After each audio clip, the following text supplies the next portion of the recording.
Bitch, I'm attractive. Can't fuck with you no more. I'm fasted. Ooh.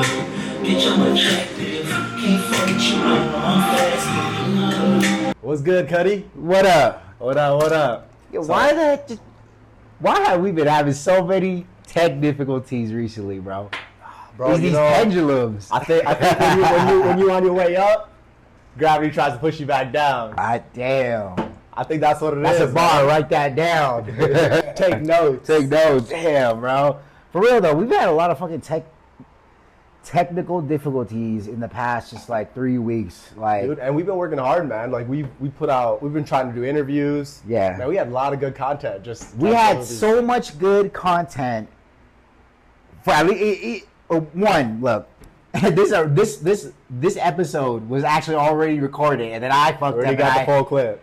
And you know what, bro? I don't know if this shit's recording. It is, because it wasn't showing for a second. Go ahead, bro. Yeah, I mean, look, this episode was already recorded, and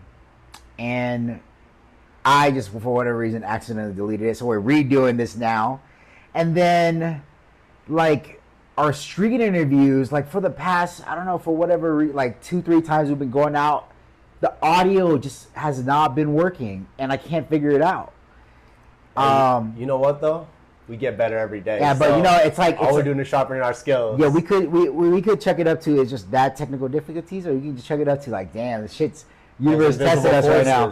Invisible forces testing us right now because it's like so strange why none of this shit's working, bro. Like, you know what I'm saying? And so it's like whatever. We're making it happen either way.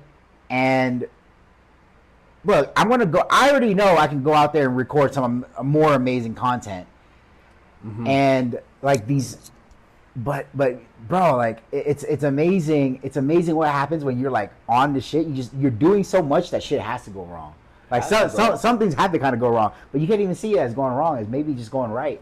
The universe just gotta be like, yo, we gotta challenge this fool. It's too easy for him. It's too easy for them. It's tested us, bro. But yo, let's talk about our walkout song, man. Rich Spirit, broke foe, trying to keep the balance. I stayed low. Yeah, bro. Hey, why we choose this song for this? Well, I chose, bro? You know what, man? Like this song was on my mind because we on a fast right now. We're doing 3 days of fasting, 72 hours. Yes, sir. We're about halfway there. Which is a push for both of us. Yeah. Like we've both done a 48-hour fast, and I've done several of those, but I've never pushed it beyond 48 hours. So it's a mental challenge for sure. Mm-hmm. But man, I feel good though. I feel great, man. The first day I was struggling a little bit. I'm not gonna lie. I was feeling hangry, upset, a headache. You miss. I remember you last night. You're like, yo, I miss food, bro. I had to thug it out last night, but I feel good today, man. And we're halfway there. So hell yeah, just momentum. Yeah, and, exactly, bro. And and you know what, man? On top of this 72-hour fast that we've been doing, we also been on a 90-day challenge to ourselves. And guess what? I checked right before this. We're 40 days in. We're 40 days in? We started September 16th. Almost to the halfway mark, bro. Halfway, but you know what, man? Like you mentioned the other day that on your Productive app, you were kind of like checking off your habits in a streak, and like it was like the second or third day, and they gave you a notification that only 20% of people even make it this far. Like that, yeah. That's crazy, bro. That some people set a goal, and after 2-3 days they give it up. Yeah. But maybe we should talk a little bit about what that 90-day challenge entails. Yeah. So, I guess how did this 90-day challenge come about? First of all, I think well, you know what, man? I came out. I don't know, like 50 days ago. I was like, I came out of my room and I was just like, yo, Nas, I'm about to start a 90-day challenge, bro, to myself. And I'm just going to quit all of my vices for that time. And I was just letting you know, as a roommate, so you know what I'm up to. But you were just like, right away, you're about it. You're about it. Yeah. You wanted to hop on, too. And why did you want to hop on? Well, before I answer that, what was the catalyst to that? Like, what made you just walk out of your room that day and decide? I don't know, bro. I felt like I was on the other side of the pendulum where, like, I was like turning it up a little bit too much, and I was like, I started indulging in my vices a little bit more than usual. Mm-hmm. And I wasn't where I was mentally when when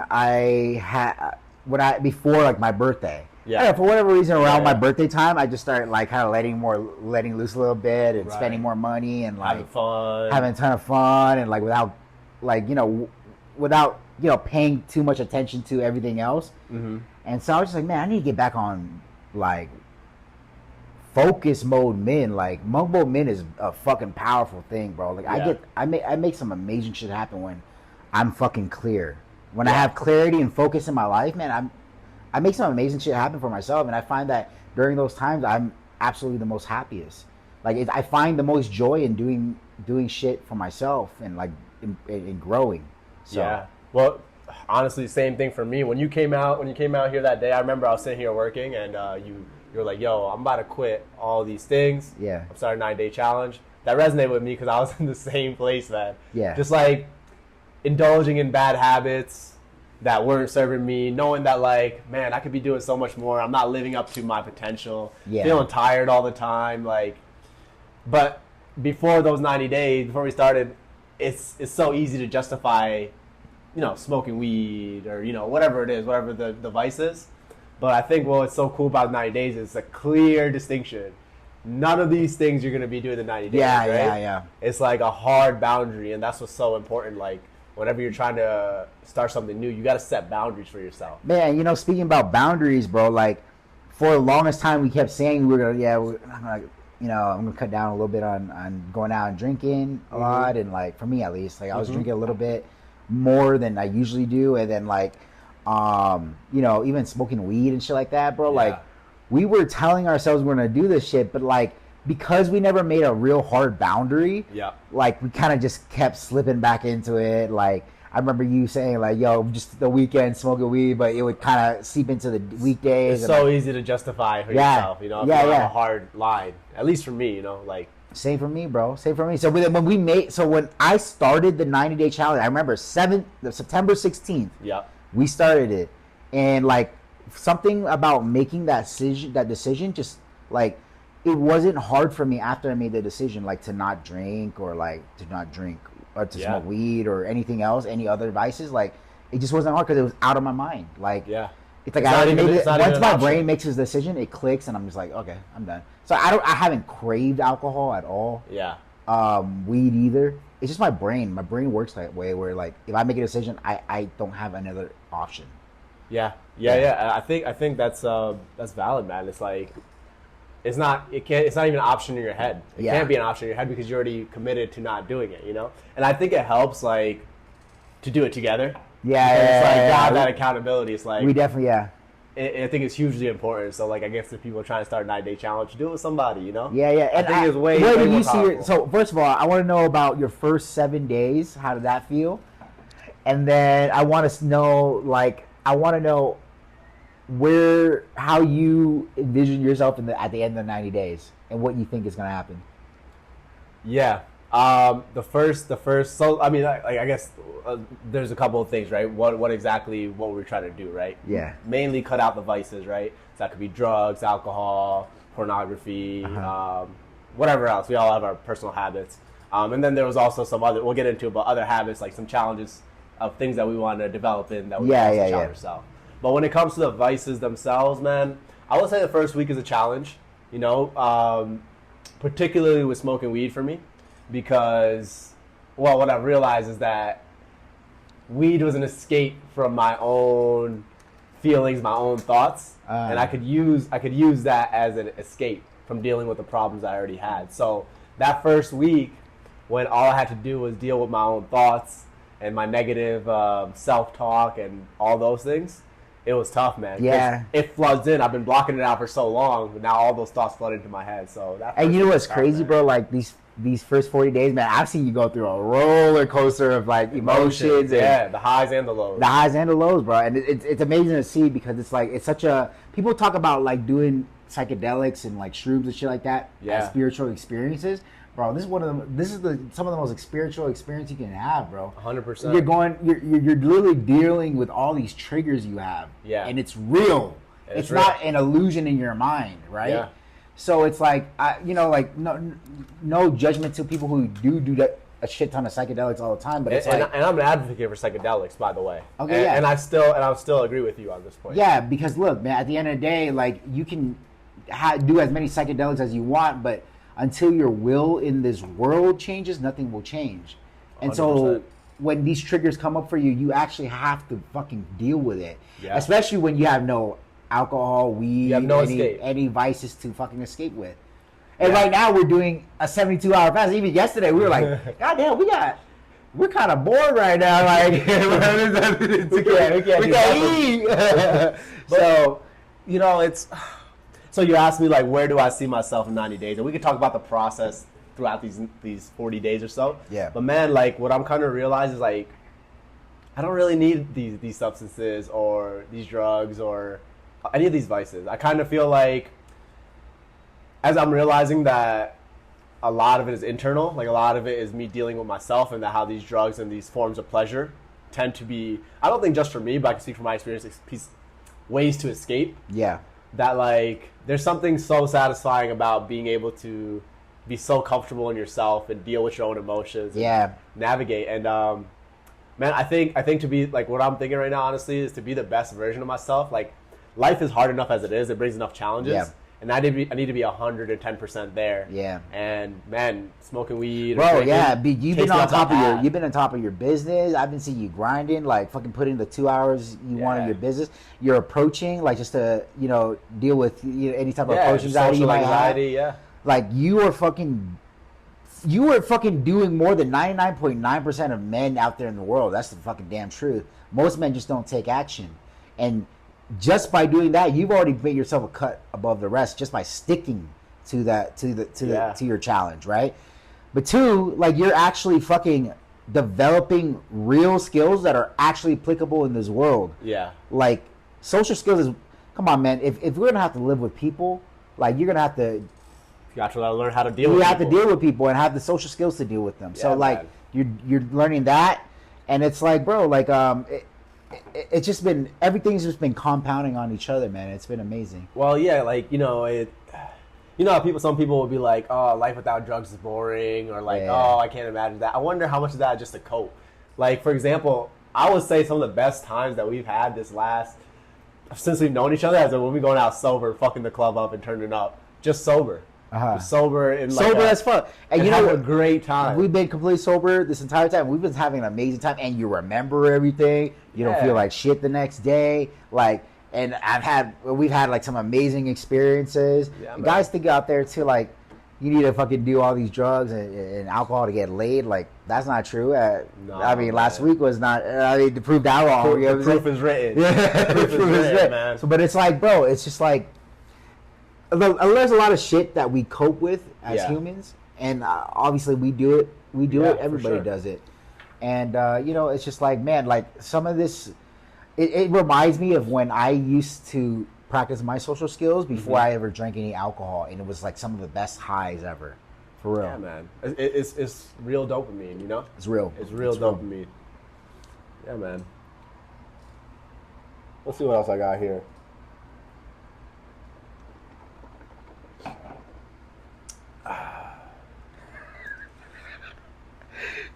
So I mean, if we're gonna stick on vices, I mean the other one, that I have here right now, right? Or on social media, we can talk about it if we want, but another big one is porn. You want to talk about that at all? About our process of cutting out porn, cutting out masturbation, and what that process has been? Man, I don't even need to feel like I need to talk too much about that, but I'll tell you this: I feel like there's a lot of guys out there who are using porn to cope. Like at the end of the day, like there's a lot of guys out there who have not learned any social skills, have not learned how to attract women, have not learned how to be seductive, have not even increased their own masculine aura. Yeah. Yet they're fucking addicted to porn. And I sometimes, like to the debate about whether porn affects us or not is probably really, really real. Yeah. I especially think it affects guys who who absolutely are afraid of women, like straight up. And then they watch porn and they think they can get these 9s and 10s on the porn because they fucking jerked off to a screen. Yeah. But it's like, bro, that's delulu. It's delusional that you think you have this girl, but you don't. And it's like 100%, but I still believe it 100% affects any man psychologically, especially if you're like over consuming it. Yeah. But I'll tell you, even from my experience, bro, like, dude, just completely avoiding that shit and like not touching myself, none of that shit. Yeah. Hey, bro, I've gotten laid more times in this past month than like in the past maybe 2 months. 2 months prior to that. Yeah. And it's just like, just because I have that natural urge, like I cannot like nut unless it's with a woman. And so I think that's important, not just for women, but just like, well, two things, right? Porn, I think it does definitely affect men more. And I would say that it makes you a passive observer, right? You're coping. You're watching someone else have sex with a woman that you would want. You're a voyeur. And you most men would voyeur. What's a voyeur? What's a voyeur? A voyeur is just somebody who likes to fucking watch people have sex. That's how that is? Yeah, that's what it is. Okay, fair enough. So like, like, there's a lot of guys out there who are fucking voyeurs, bro. Straight up. Yeah. And it's kind of cucky. You know what I'm saying? Like, it's kind of like you are literally watching another man who has what you want, fucking the girl you want. You know what I'm saying? It's like, yeah, man. And I know a lot of guys have porn addictions out there. It's so embedded, ingrained into our psyche because, bro, I remember when I was a kid, like the first time I came across porn was like I was like fucking 8 or 9, dude. Yeah, same. Yeah, and it was just like we were so little, we didn't even fucking know, like we didn't know what was going on, but it was just like it got us like hooked. You know what I'm saying? And so yeah, man, like if you live in the world of porn, you're probably never gonna get real women. And if you actually want real women, I would say stay away from the porn. Yeah, you gotta stay away, and you gotta make that decision because the other part that I was gonna say about this is, when you decide the same the way we decided with drugs to make a hard line, like no, I'm gonna stop. Now you don't have the option, an easy outlet to watch porn and jerk off and release that sexual energy. So now you have to deal with the underlying issue, which is the fact that maybe you're terrified of talking to women or that you don't have the social skills, right? And like that sexual energy is actually really important. Like that I would say, whether it's to get girls or to build your business or whatever, since I cut out porn, like I've been sitting here working on this table more than like I have all year. Yeah. Just because I have that energy, and I think that sexual energy is something real. Yeah. And I think too many guys are wasting it. It's transmutation, they call it. Watching bullshit. Right? It's sexual transmutation, they call it. I think that was like at least I know it was definitely referenced in like Think and Grow Rich. But you can take that sexual energy, because sexual energy is creative energy. 100%, because sexual energy, like literally your seed can create a human being. Yes. So it is creative energy. So if you can take that creative energy and transmute it into something that you want to grow in your life, fucking hell yeah. It's one of the most powerful things you can do. And like absolutely, like I've been able to take that sexual energy and go ham with the content, the street interviews, podcasts. Like it naturally has that drive. And also it naturally has made me just like much more fucking like man to woman with women, but not in a creepy way. It's really weird. Like it's like when you're actually retaining your seed, it's like you still have this sexual desire for women for sure, but it's like this calm, grounded energy. It's weird when you're watching porn. It's like you become a slave to your lust. But when you can control your own lust, you can control your own sexual energy. It comes off very different when you approach the world. Right. 100%. And I think that's part of being comfortable with your own sexual energy is. And porn kind of often makes guys like creepy because they're like, it's like they're lusting they're lusting after something that they haven't actually earned. Yeah. You're just seeing the. Yeah, but there's like a different type of like lust or sexual. It's not lust even, I would call it. It's like a grounded, like almost sacred energy that like when you're looking at a woman, you're like, like she can feel like I want to fuck you. Like she can feel that I want to fuck her. Yeah. But it turns her on because it's real. And I would say guys should be comfortable with that energy. You know what I mean? Be comfortable with that feeling. Yeah. Because that's a very powerful feeling, and you have to learn how to control that, how to express that, but that's the feeling that makes women attracted to you. Yeah. Hell yeah, dude. But if you're always busting a nut, you'll never know that feeling of feeling comfortable in your own sexual energy, in your own skin. And this is something that I've been realizing over these 40 days or so. So, you know. Yeah, hell yeah. So yeah, well, what? How's it been for you, bro? Tell me how's it been for you, bro? I mean, bro, you've been going out, you've been approaching, like, what's that experience been like for you? I've seen everything, but I want to kind of hear from your perspective. Yeah, man. So I mean, one of the goals these for these 90 days was, I want to work on my social skills with women, right? And particularly meeting new women. And what that means is going out and talking to new girls that I don't know. And, dude, I'll tell you, I'll be honest, I was terrified to go do it. It still like scares me for whatever reason to see a woman that I like on the streets and just say, hey, what's up? What's your name? I'm gonna grab some more water. I bet. Keep talking though. But yeah, just to go up and do that. And man, truly has been a spiritual journey in the fact that I've had to assess why that is. Why am I scared to go talk to a woman, express my interest to her? And yeah, it's been a learning process. I've had some ups and downs. Because it's not. I notice it's not hard for you to just like be a normal person and be like friendly. Yeah, I'm a fairly sociable guy. Yeah, but I had to dig into that. Why is it that women, especially women that I don't know, give me problems? You know what I mean? Why does it spark fear in me? Yeah. So and just so you know, you're not alone, bro. It's a really big pain for a lot of guys to like even express any type of interest to a woman. You know what I'm saying? Yeah. Like being man to woman at all. Now, like, I mean, to be fair, like you have fucking. Your growth in these past 40 days has been incredible, bro. I mean, there were days where you like, I remember when you first started the approach, you were like excited about it because you had all this emotional charge behind it. I was ready to do it, yeah. But then, like, the first week, right? And then, like, whatever reason, second week, like, you started, like, getting a little, like, emotionally down about it. And then you would get back up. And then, like, boom, there would be nights where, like, bro, like you just didn't, I remember you telling me, yo, I have no idea why I'm doing this. I don't know how. I don't see how this is gonna. Well, think about it. Every single night, I gotta go out and talk to girls, and some nights I might get some positive reactions. Some nights, girls ignore me. It was a tough process to go out and do that every night. Yeah. And especially in the beginning when you're not seeing results, when you're not sure how this process works, it's tough. But it's what you told me. Like, you gotta have faith in the process. And nothing comes immediately. You have to be willing to go through the process and learn.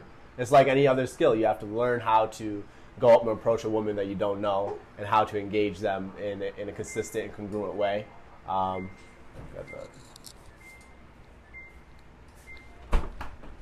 Yeah, no, 100%. And one of the biggest things, kind of like lessons, I feel like you learned, and I'm still learning to this day, is not attaching so much fucking importance to the outcome of things. Yeah. Like, I think, like, we know it logically, you know it rationally, like, oh, I should not care what her reaction or response is. I should just care about the action. But it's hard for a lot of guys to kind of to get to understand that in the actual, like, doing of it. Yeah. Well, I think I told you one of my biggest sticking point, right? One of my biggest issues that I was having was just initially, like, when I was in a conversation with a woman, it's fine. I can kind of get along, things go well. But it was that initial approaching a woman. And something that you said, there's a couple things that you said, but one of the things you said, life's not a script. Yeah. Like, you don't know how things are going to play out. Yeah. And you should never assume anything about any girl that you're talking to, right? Yeah, 100%. So when you go in there with an open mind, and feel out the situation, right? Yeah. She might be really interested in you, and she's just really shy, for example. It's like, it's not all about you, and I think that was really important. And it's funny. A lot of times though, the girl will respond based on what you assume about her. If you assumed that she has a boyfriend, she's gonna act like she has a boyfriend. If you assume that she doesn't like you, she's gonna act like she doesn't like you. But if you assume, like, of course she likes me, why wouldn't she like you? You know what I'm saying? And you should come from that frame of, like, you just assume that people like you. And this is a good point, right? So like one of the things I told you that really was messing with me in the beginning, and I'm still working on it right now, is I realized that what was preventing me from going up and talking to a girl was I was immediately projecting my own insecurities into her judgment of me. Like I was thinking like I'm going to talk to her and I'm immediately projecting, oh, she must think I'm weird or, you know, whatever it is about me. Yeah. And then it kind of made me think like, why do I feel those things about myself? Right? Because I have no reason to assume any of those things that she thinks about me. It's just what I think she thinks about me based on a 10-second, 20-second interaction.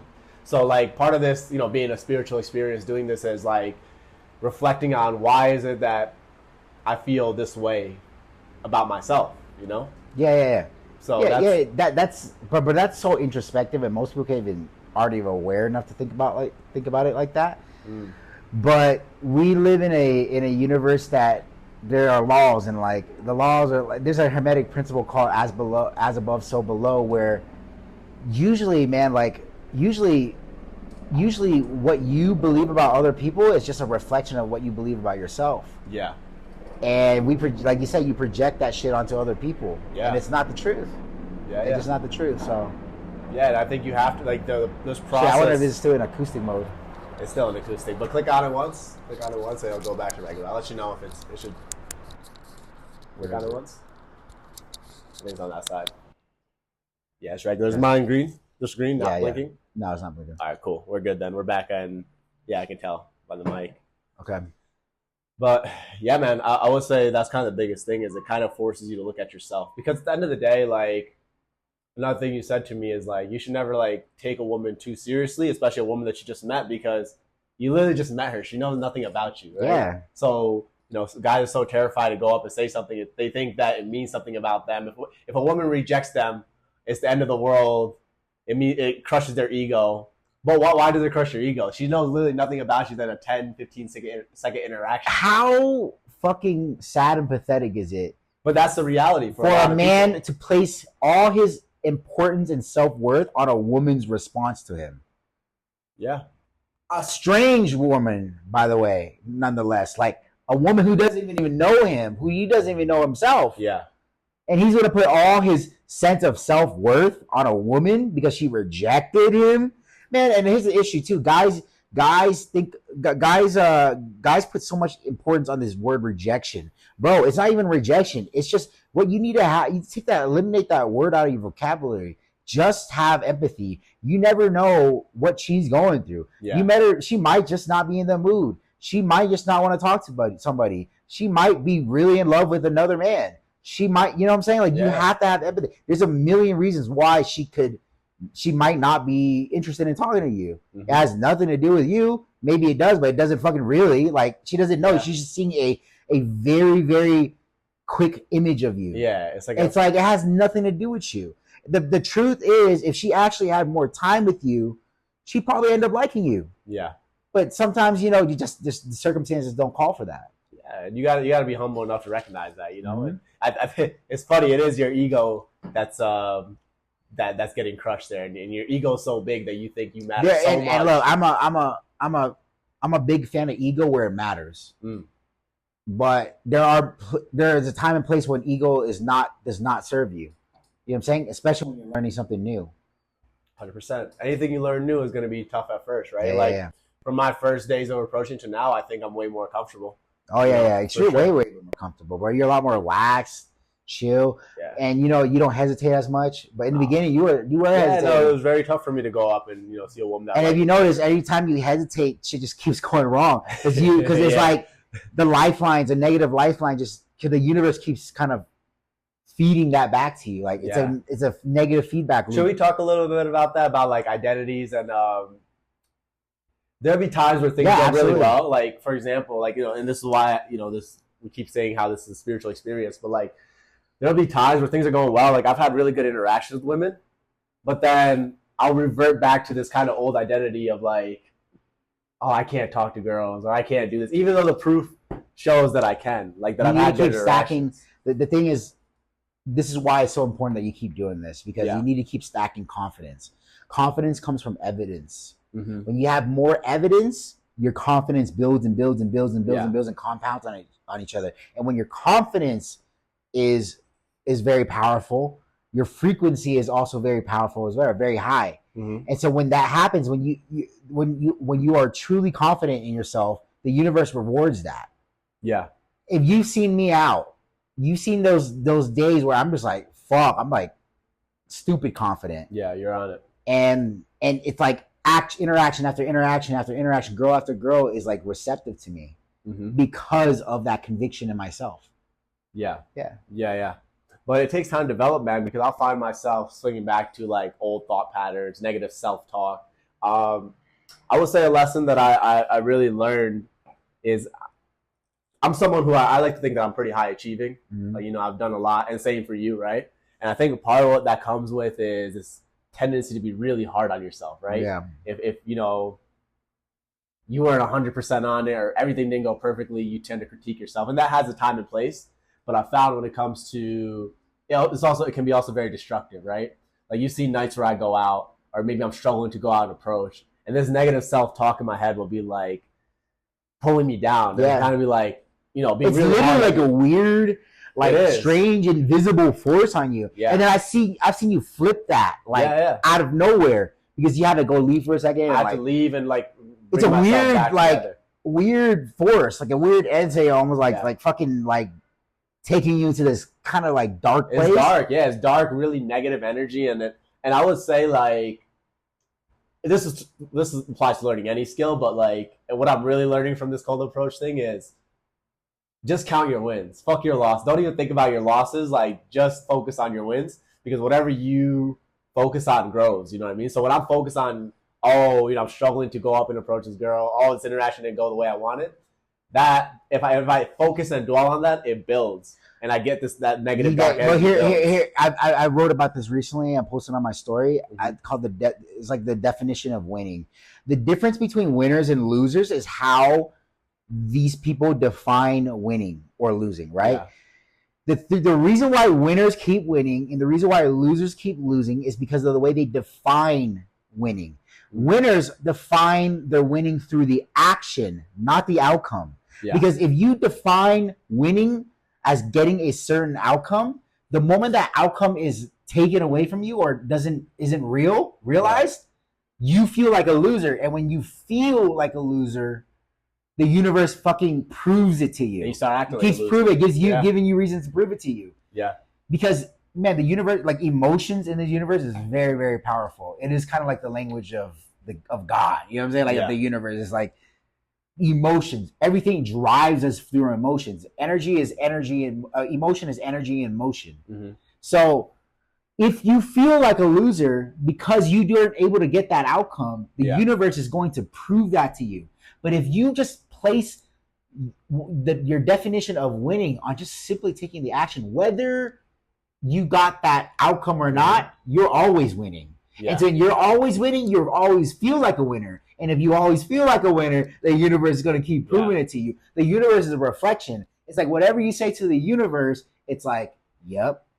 Yeah, but I would say even like for me, like one of the things that used to really frustrate me and get me in that dark place when I was going out was I wanted to approach, but for whatever reason, you know, my insecurities or my old habits wouldn't allow me. And I would beat myself up even when I didn't take action. But what I realized is like, even if I didn't take action, don't be nice to yourself. Like, be nice allow yourself like the benefit of the doubt, and allow yourself to be positive, even if you didn't take the action. Yeah. And that compounds. Like I found myself being able to much more quickly approach when I stopped beating myself up about the fact. But you know what? That should go so deep. That should go so deep in like Asian families and bro. Yeah, for sure. Bro, it's like whenever you don't do something right, you get punished for it, right?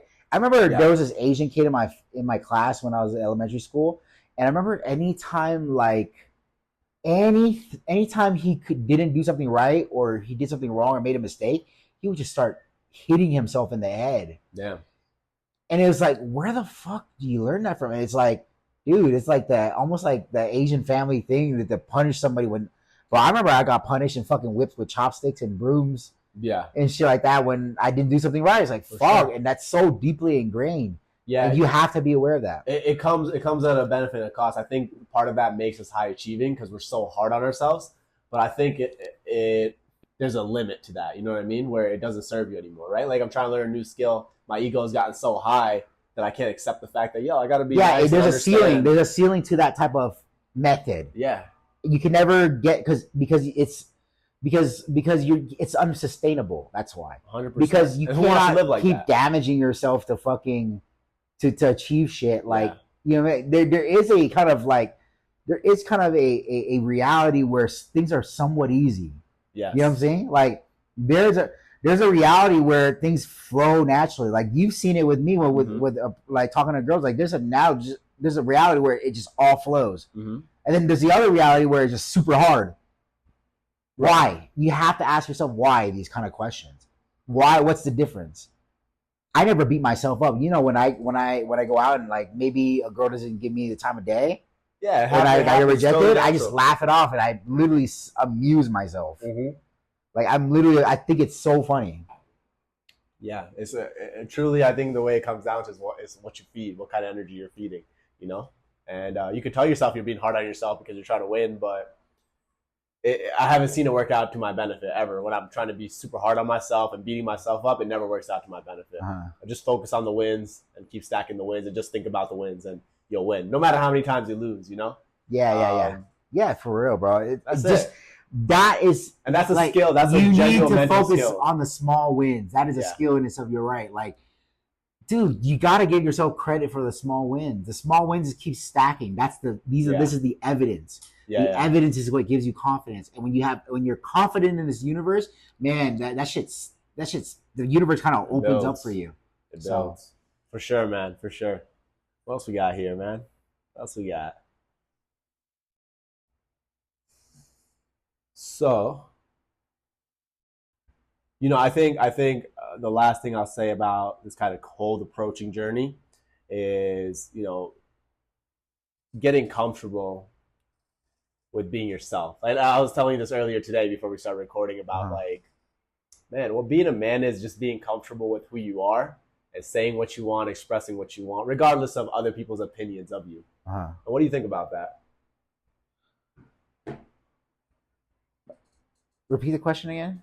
So I was saying this earlier when you were editing videos or working on your hard drive, but a big part of being a man is just truly being comfortable with who you are and expressing things unfiltered the way that you want to, regardless of other people's opinions of you. And that attracts women, but it also is just like a genuinely, like, I feel like that's the best way to live, What do you think about that? I mean, bro, and the reason I bring this up is because, especially, we both grew up in America, the Western culture. I feel like that's where a lot of it comes from. But yeah, I feel like people are scared to say what they think because they're worried about offending people, especially if they truly believe in what they're saying.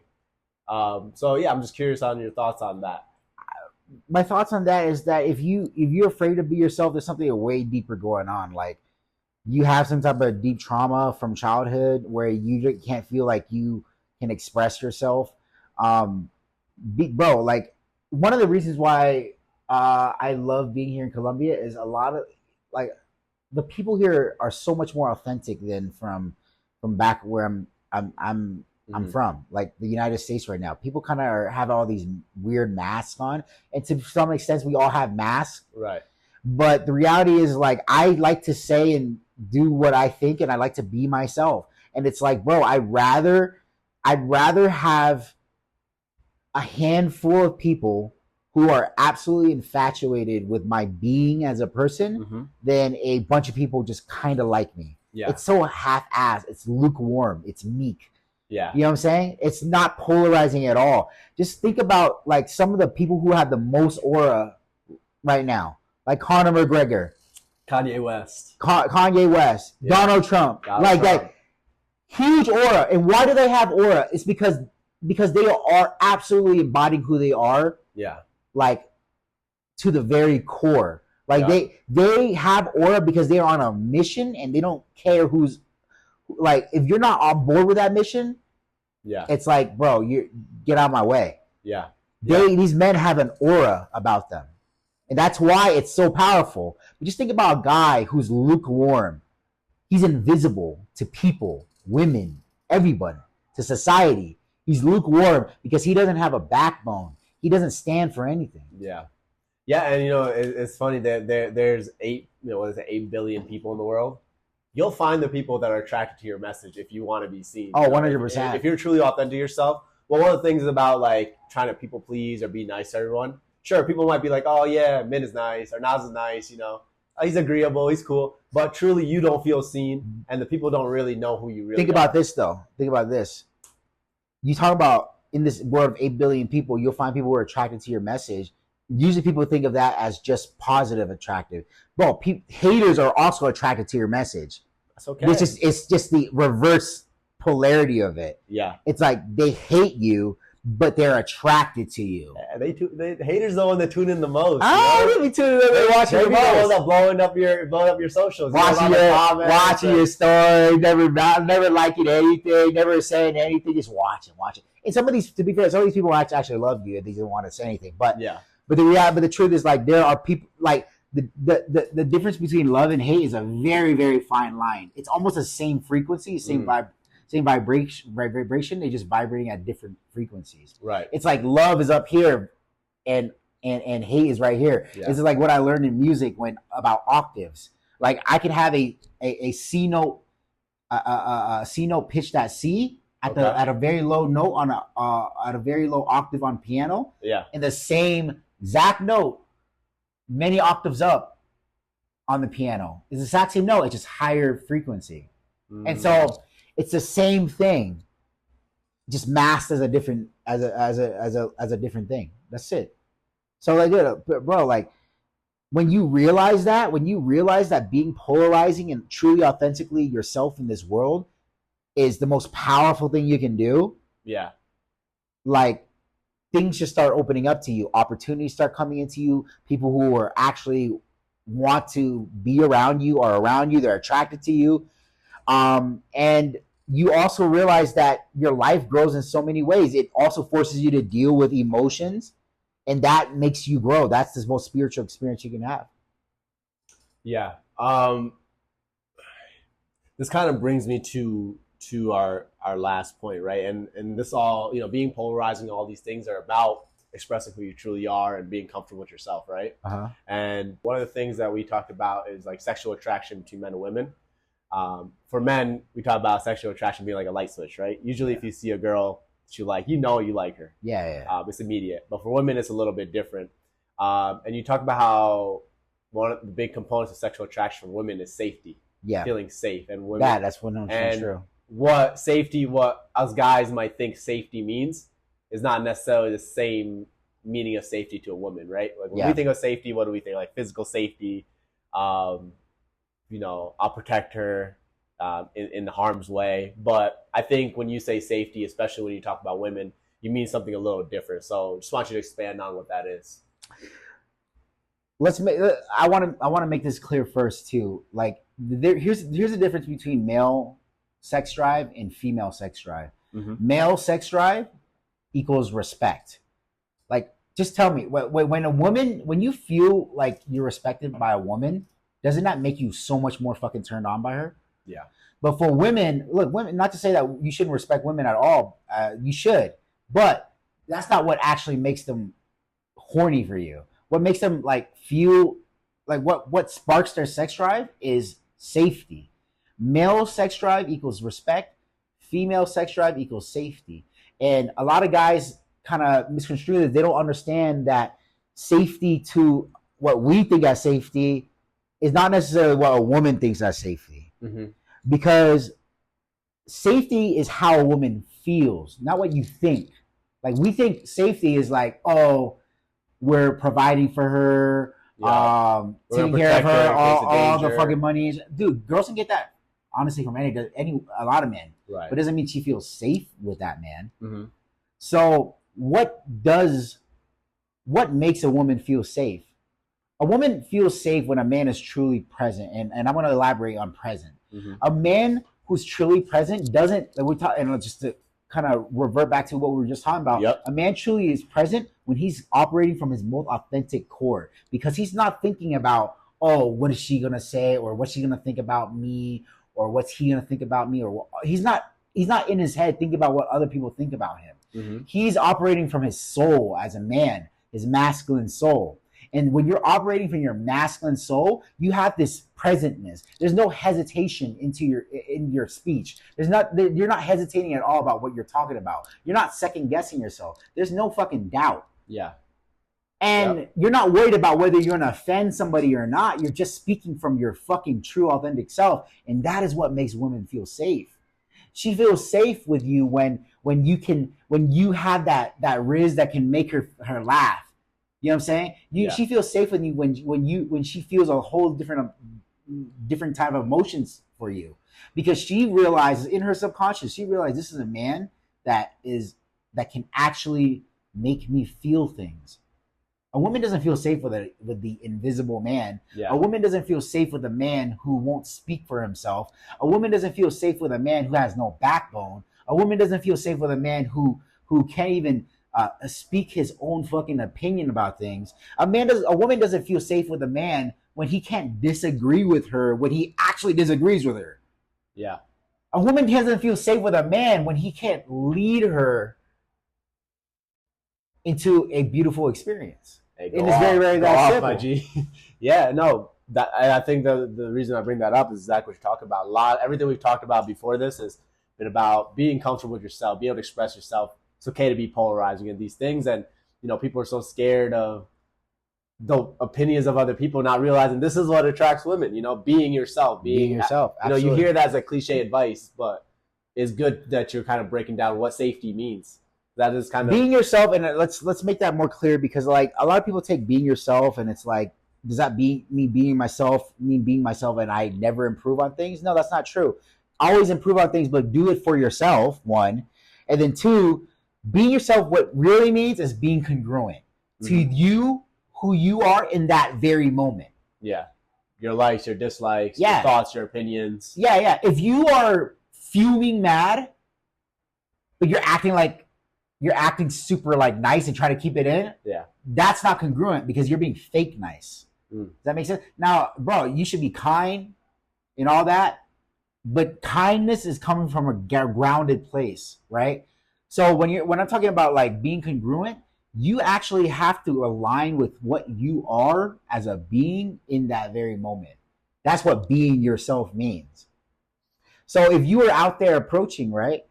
If you're out there approaching and all of a sudden, you just got frustrated, the most congruent thing you can do is be like, yo, I'm frustrated right now.